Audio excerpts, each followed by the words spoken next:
Everything revolved around William and Harry. A role that was both her destiny and her greatest achievement. Diana completely changed royal motherhood. Completely turned it on its head. But Diana was from a broken home. Diana was brought up in a very unhappy household. It was cold, it was miserable. And the odds were stacked against this shy nanny right from the start. Married into a family firm shackled by tradition, with a husband ill-prepared for fatherhood. Charles, basically brought up by nannies. A princess who was never afraid to break royal protocol. She was setting the standards for her children. Desperately trying to provide a normal childhood to two extraordinary boys. Diana always wanted them to have a normal as upbringing as possible. As her marriage unraveled on the world stage, she fought to protect her children from the press. I hope you can find it in your hearts to understand and to give me the time and space that has been lacking in recent years. How did Diana create a revolution in royal motherhood? We examine the secrets behind her unique parenting style and ask how her sons have learned to live with the tragedy of her loss.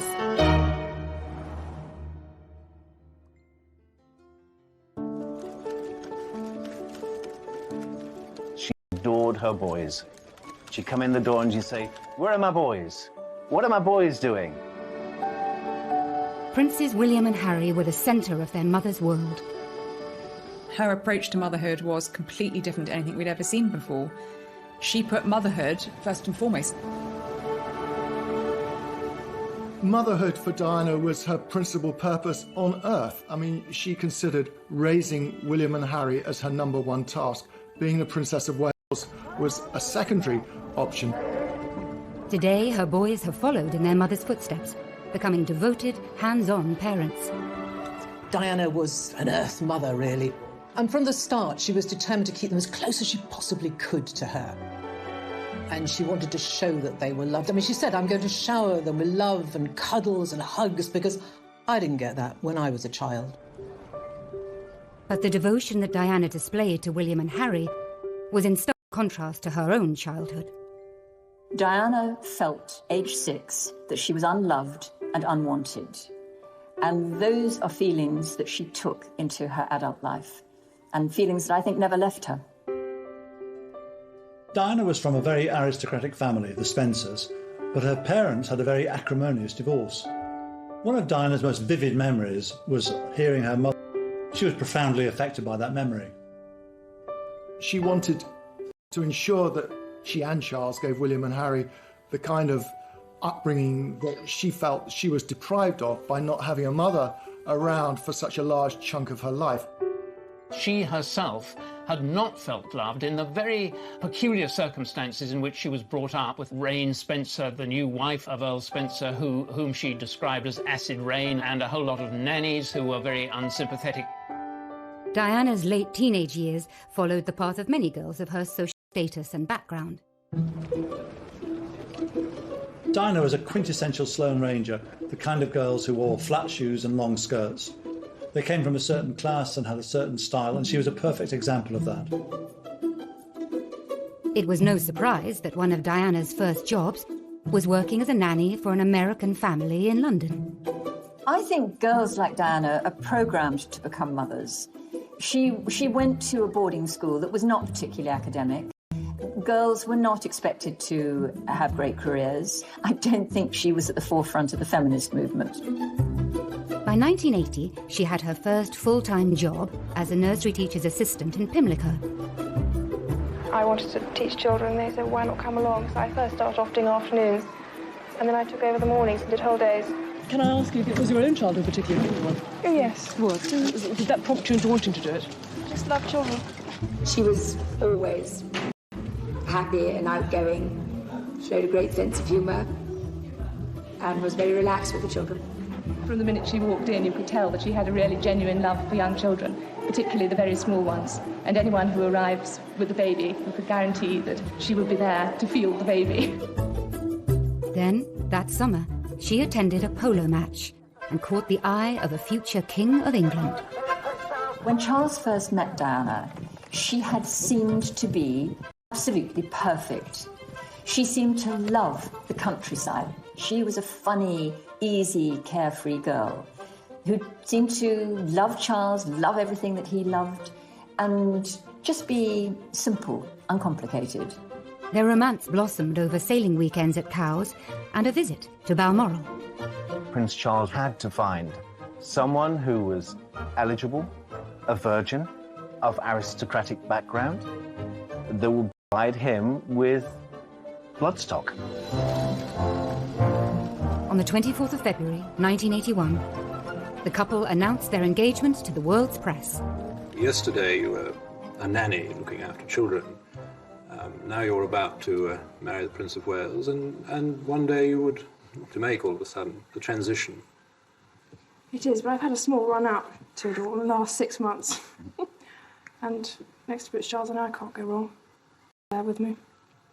You'll miss looking after the children? Yes. Well, they'll certainly miss you, won't they? Hope so. I'm amazed that she's been brave enough to take me on. And I suppose in love. Of course. Whatever in love means. On the 29th of July, 1981, Charles and Diana married. The most iconic wedding of the 20th century. Prince Charles and his bride, the new Princess of Wales, acknowledged the roars of delight from the huge crowds from the balcony of Buckingham Palace. When I asked Diana about the wedding, she told me that she felt that she was a sacrificial virgin lamb, sacrificed on the altar of monarchy.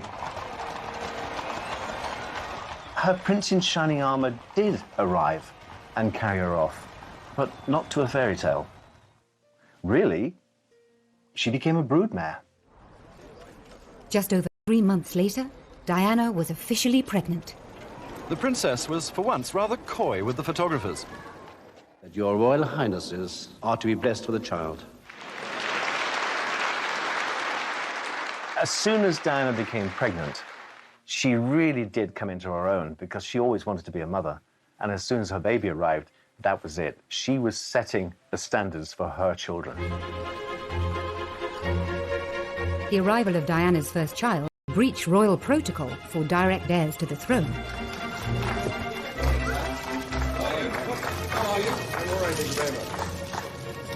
Diana was the first to give birth in a hospital. That was unusual at the time.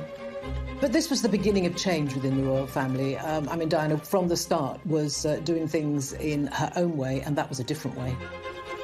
The Queen. It was the moment the crowd were waiting for.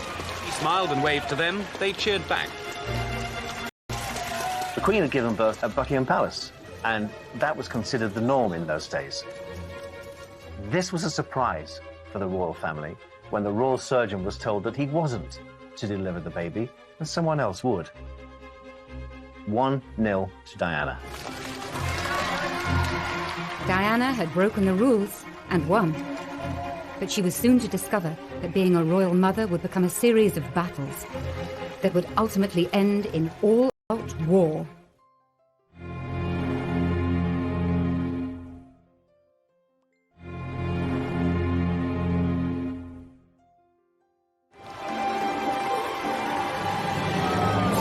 On the night Diana had given birth to a boy, news teams sent to Prince Charles's country estate were ordered to capture ecstatic local celebrations. In Gloucestershire, the children celebrated in their way. Dear Princess Diana and Prince Charles, congratulations on the birth of your new baby. Her number one job was to produce an heir to the throne, and if possible, a boy. And that's precisely what she did. They were both very, very happy when their son was born. You know, that was a real boost. Charles could not have been happier. Charles and Diana's new baby was now second in line to the throne.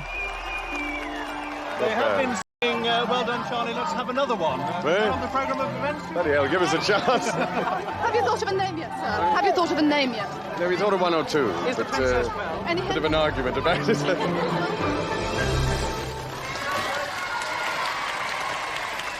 Charles's choice for names for William were Arthur or Albert or something quite old-fashioned. Without Diana, I don't think we would have William. Diana may have won the battle to choose William's name, but 6 weeks later, at his christening, she was to feel powerless. Royal christenings are formal occasions. This is a moment of history that's going to be replayed for decades, and so it's important to get things right. William was baptised in the music room at Buckingham Palace. But Diana wasn't consulted about what time would work best for her baby, and the morning didn't go well. It was feeding time for William, and it wasn't a great time for having their photographs taken, where she had to control a young baby who was getting restless. He was grisly, he was crying, and she was, I think, mortified by this. It was difficult for Diana. It looks excruciatingly embarrassing. She's really flushed. And Diana and Charles are just trying to make William stop crying. So it didn't look a very relaxed occasion, I must say. She famously put her finger in his mouth to stop him crying. I mean, it was a brilliant piece of enterprise by Diana. But yes, later she claimed that she felt sort of an extra from that whole scene, that it was much more about the royal family and presenting an image to the world than the welfare of William. In her eyes, the royals put duty first and childcare second. With Princess Diana, it was always going to be the other way around. Diana's royal tour. Once Diana became a mother, she did take control of her own destiny. She insisted that William went on tour with them to Australia. Diana caused a huge sensation in Australia when she and Charles went there, taking William for their first official tour. William was just beginning to crawl, so he was about 9 months old. Diana completely changed royal motherhood, completely turned it on its head. She put motherhood before monarchy, and that was not traditionally what had happened for generations of royal mothers and women. Ladies and gentlemen, this evening I couldn't possibly stand here and speak without mentioning our small son, William. I hope that his presence here has helped to provide that family feeling, which I know my wife and I feel is so important. For Charles, Diana's hands-on approach to mothering was worlds apart from his own upbringing. Charles really didn't have an ideal role model as a family, because his mother, though I'm sure the Queen loved him very much, was away working for so much of his young life. I think he was only 4 when his parents went on a 6-month tour of the Commonwealth, and he was left with the grandparents and with the nannies. From Lime Street to Euston, where the Queen with Princess Margaret and Prince Charles were waiting. Charles came to greet his mother after her return from a long tour abroad. And it was as though he was part of a delegation meeting the Queen, instead of being her son, whom she hadn't seen for such a long time. So rather than kissing him and hugging him and showing human emotion, the Queen felt that she had to shake hands with him. And in a way, that's who the royal family are. They don't show their emotions in public. Both the Queen and the Queen Mother came from a very different world.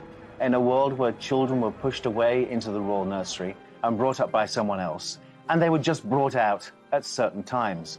Prince Charles and Princess Anne famously had a life up in the royal nursery, so very rarely did the Queen see them. They'd be brought down at tea time. A tartan rug will be spread on the floor with a few toys, and children are placed very nicely so that Granny can have 5 minutes with them.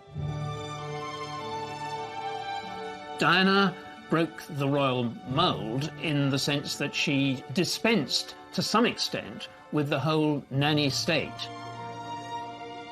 She breastfed her children, she put them to bed herself, she Prince of Wales decided to provoke some action, first with a handkerchief and assorted noises.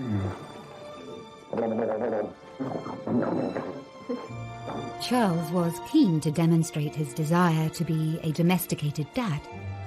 In the early days, Diana and Charles really enjoyed things like bath time with William. And Diana admired the fact that Prince Charles spent a lot of time with his son.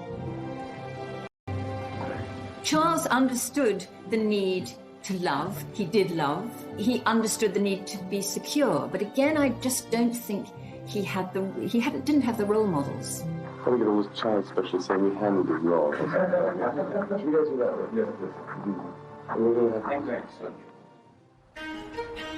Less than 2 years later, the couple were delighted to announce there would be another addition to their happy young royal family. The Prince and Princess of Wales were at their London home, Kensington Palace, when the announcement was made. Within an hour, a crowd of well-wishers had gathered. I'm absolutely thrilled. I think it's wonderful. She ought to have 6 or 8. You think so? Yes. Well, she said she wanted a large family. She's a good mother, and they can afford it, and lovely, what could be nicer? She's done everything right, 100% perfect. We're very thrilled about it. Prince of Wales needed to find a bride who could provide him with children, and it was Diana, and that's precisely what she did. The House of Windsor was secure. Like any father, Prince Charles was keen to introduce his 2 sons to each other at the first opportunity. And so it was that Prince William was led by the hand back to the room where he was born 2 years ago.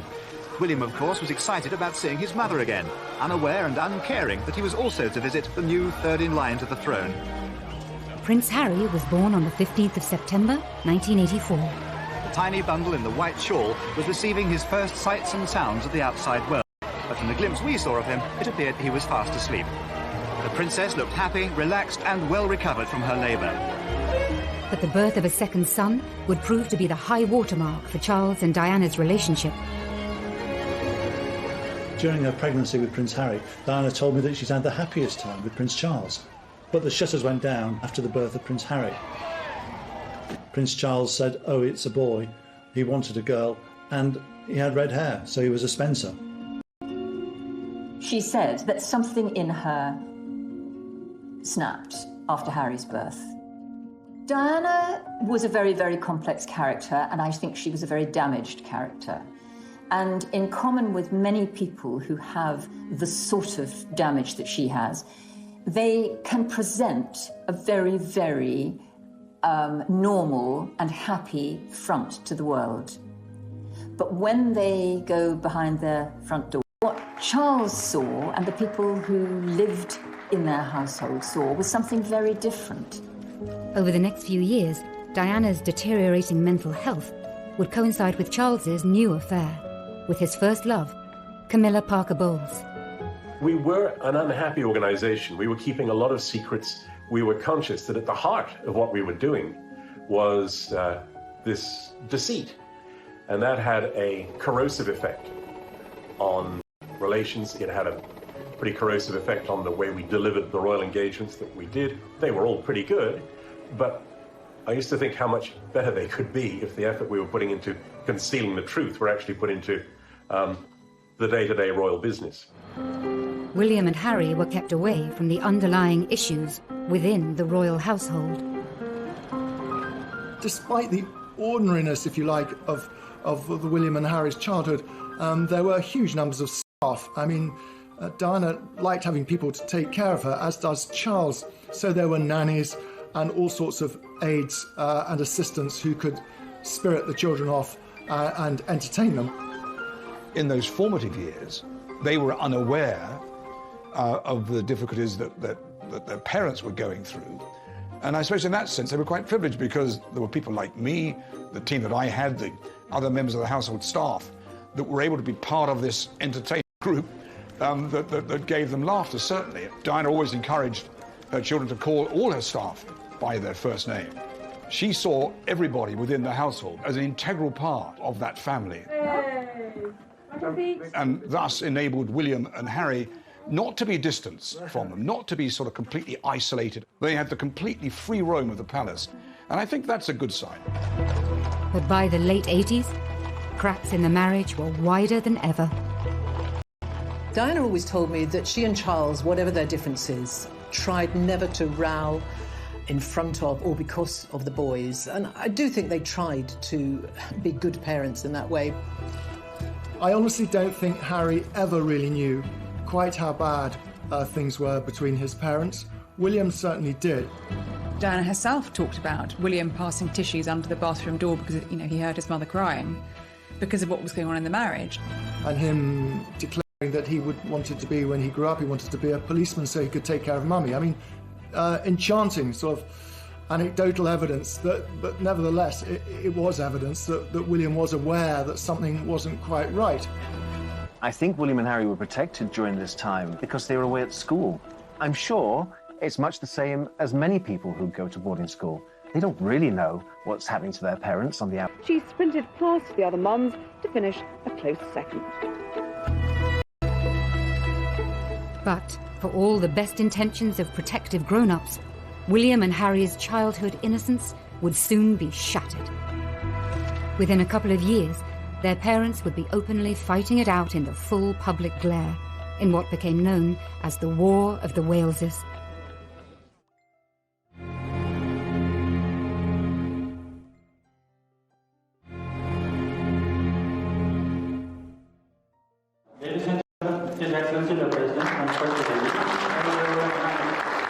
In 1992, Charles and Diana toured India and Korea.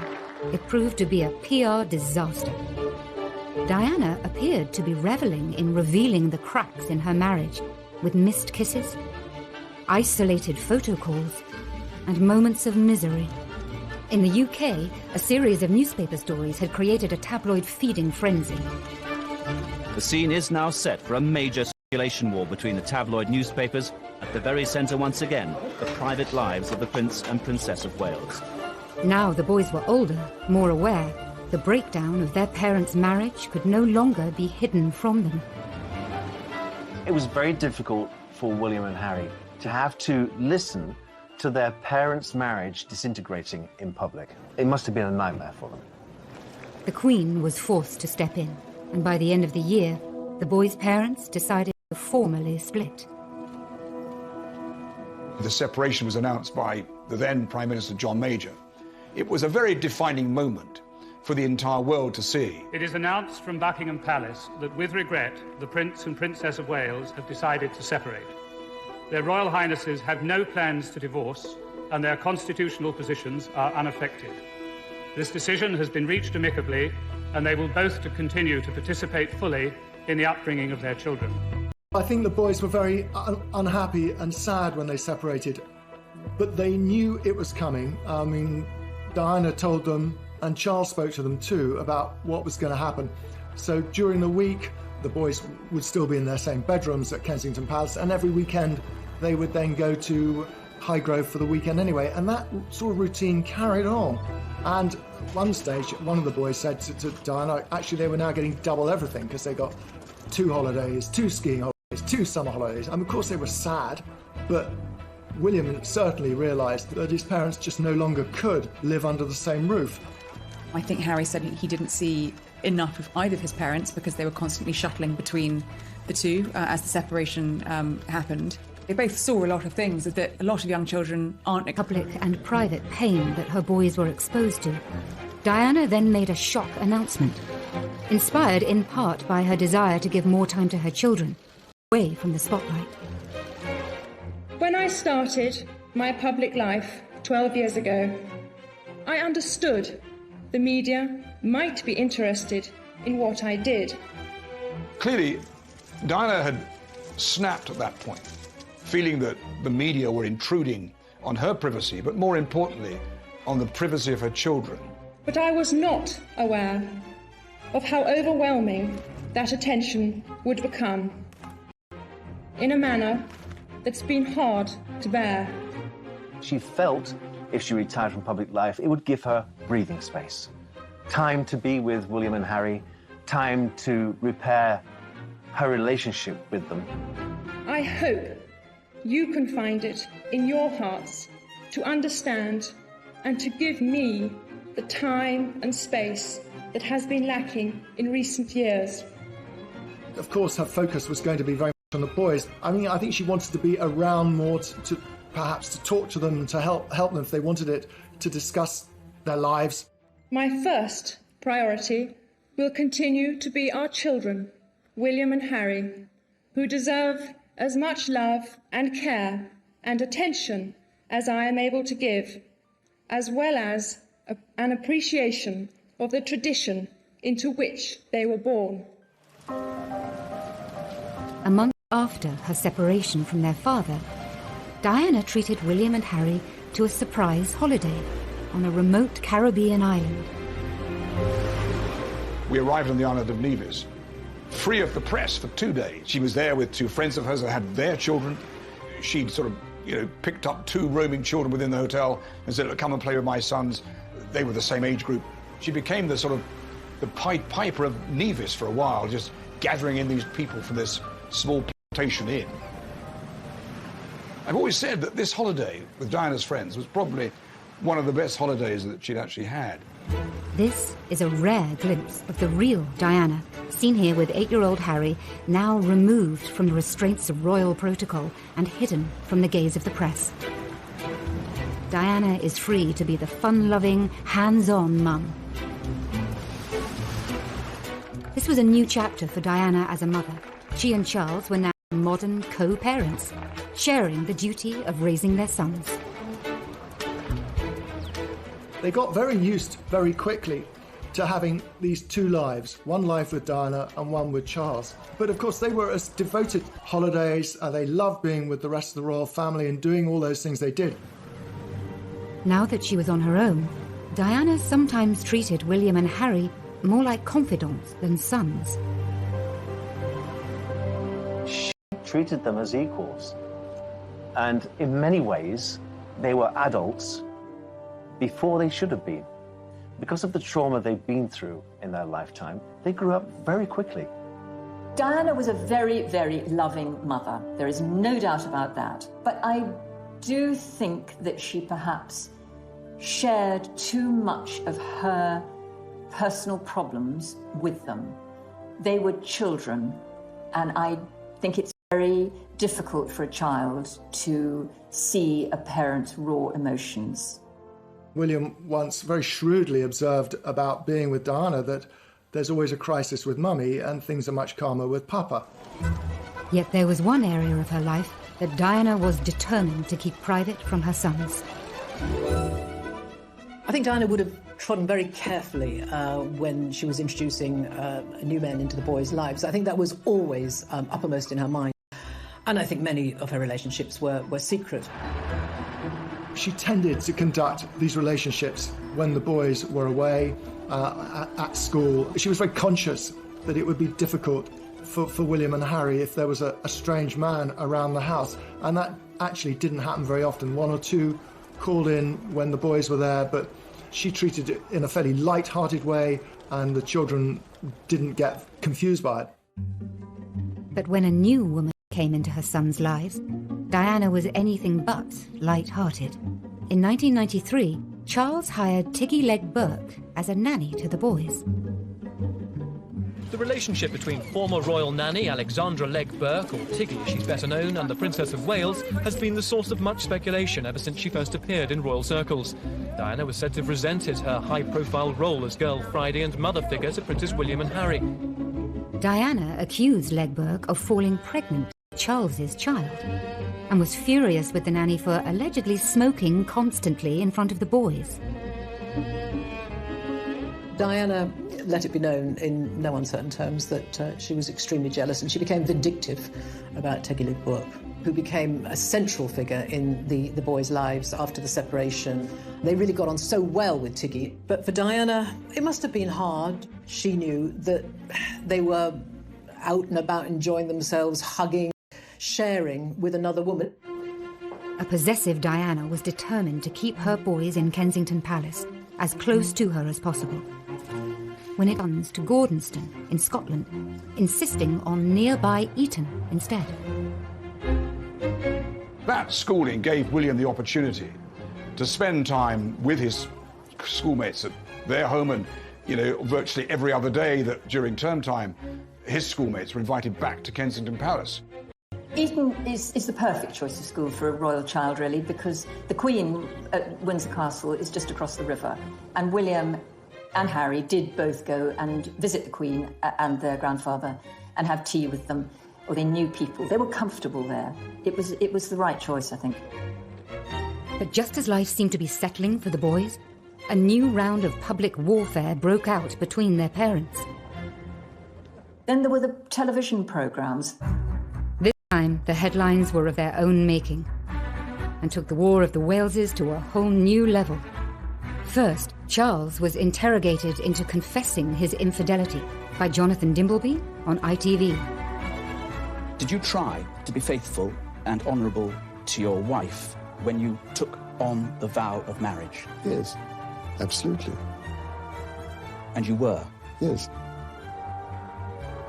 Until it became irretrievably broken down. Then Diana rubbed salt into old wounds a year later, when Martin Bashir made the scoop of the century on BBC One's Panorama. Do you think Mrs. Parker Bowles was a factor in the breakdown of your marriage? Well, there were 3 of us in this marriage, so it was a bit crowded. It's hard to imagine what it must have been like to walk down the streets of Eton or Windsor and see the newspaper headlines about Diana, about Charles, because unfortunately Charles and Diana did wage their war very publicly, and that was very hard for the boys. I know that everyone around them tried to shield them, but it wasn't possible, and it was very hurtful for them. All of that, they would have been teased about it. The embarrassment for them, I think just, it's beyond belief. Her primary concern throughout all the War of the Waleses was for her children, what they would think. She said, I worry how other boys will treat them. Because sometimes children can be cruel. Even aristocratic children going to boarding school can be quite barbed. Charles and Diana finally divorced on the 28th of August, 1996. Life for all the Waleses had at last reached a new normal, and Diana was free to become the woman and the mother that she could never be before. I think she began to put her life together again. She then felt, OK, I'm my own woman, I'm going to get on with it, I'm going to do things my way, and if I'm not representing the royal family, I'm going to represent the very best of me, and I know what I'm good at. I'm good at giving tender, loving care. But just 1 year later, almost to the day of the divorce papers coming through, William and Harry's lives would once more be thrown into turmoil and total tragedy.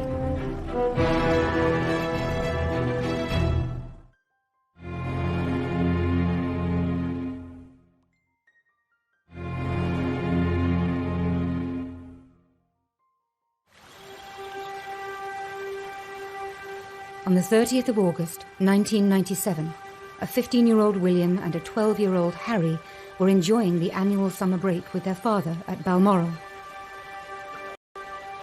That night, the last images of their mother were captured by grainy CCTV cameras at the Ritz Hotel in Paris.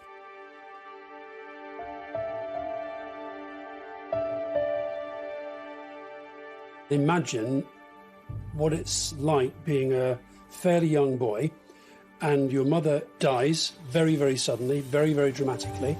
You are in one part of the world, up in Scotland. I think both of them felt it was really strange that literally millions and millions and millions of people around the world were commentating and expressing their view on what they should be feeling and how they should be reacting to that. I don't think this public spectacle of 2 hugely damaged, hurting young boys walking behind their mother's coffin, I don't think it helped anyone. I cannot think that she wanted her boys to go through that ordeal, that trauma. Remember, these 2 boys are very different boys. One inspired by duty, who knew it was his duty to walk behind his mother's coffin, and the other, not. Harry never wanted to walk behind his mother's coffin. Not until the very last minute did he feel that pang of guilt that he should, and support his brother.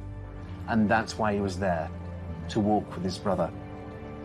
I've heard them both at different points talk about how strange they found it, that they were surrounded by all these people, and these people were sort of behaving as though she was part of them, but actually she wasn't.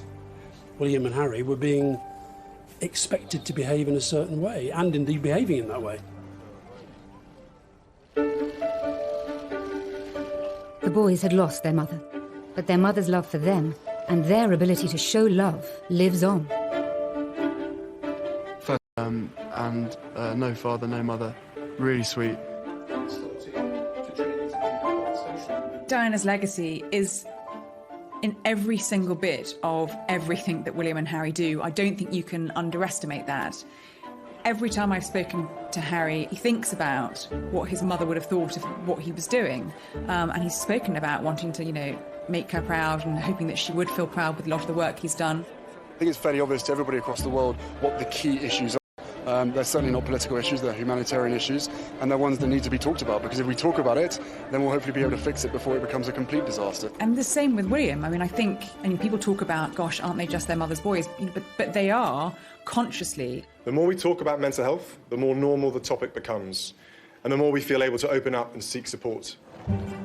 Parenting, it comes in all sorts of shapes and sizes, and children survive all sorts of experiences as long as they have love.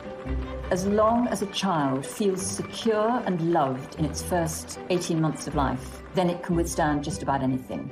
And if ever there was proof of that, then I think it would be William and Harry.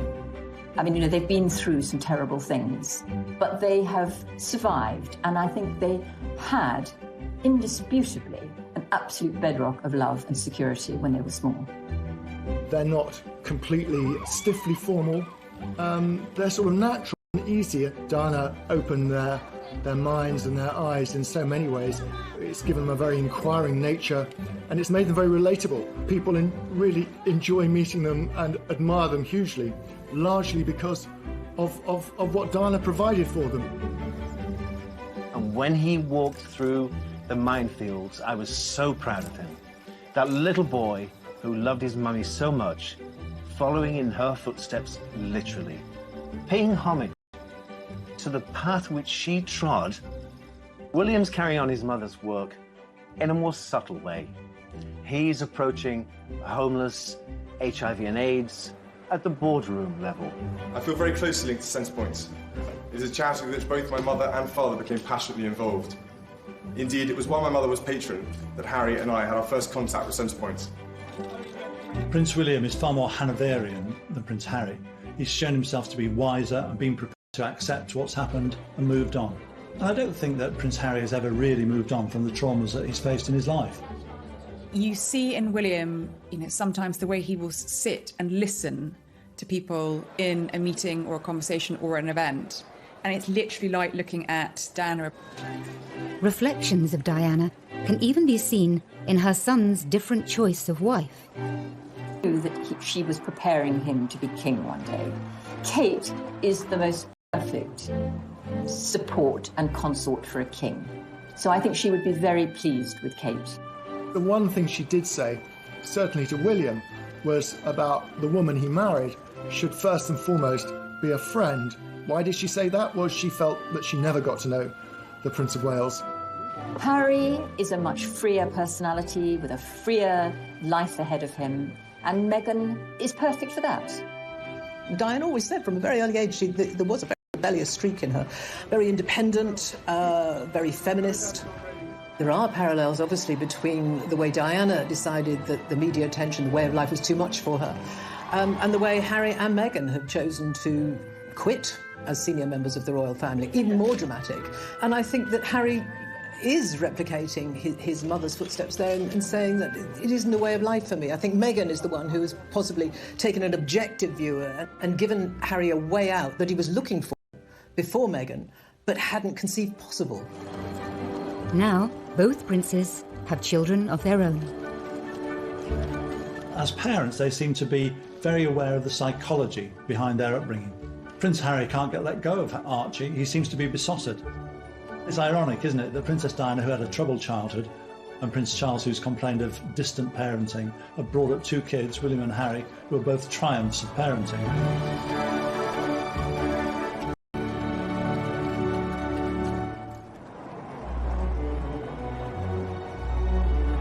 As a mother, Diana was loving, fun, and completely devoted, changing the royal family in ways that we are only now beginning to understand.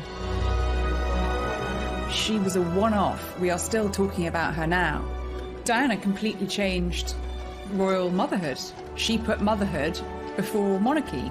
All future royal mothers have Diana to thank for that.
Everything revolved around William and Harry. A role that was both her destiny and her greatest achievement. Diana completely changed royal motherhood. Completely turned it on its head. But Diana was from a broken home. Diana was brought up in a very unhappy household. It was cold, it was miserable. And the odds were stacked against this shy nanny right from the start. Married into a family firm shackled by tradition, with a husband ill-prepared for fatherhood. Charles, basically brought up by nannies. A princess who was never afraid to break royal protocol. She was setting the standards for her children. Desperately trying to provide a normal childhood to two extraordinary boys. Diana always wanted them to have a normal as upbringing as possible. As her marriage unraveled on the world stage, she fought to protect her children from the press. I hope you can find it in your hearts to understand and to give me the time and space that has been lacking in recent years.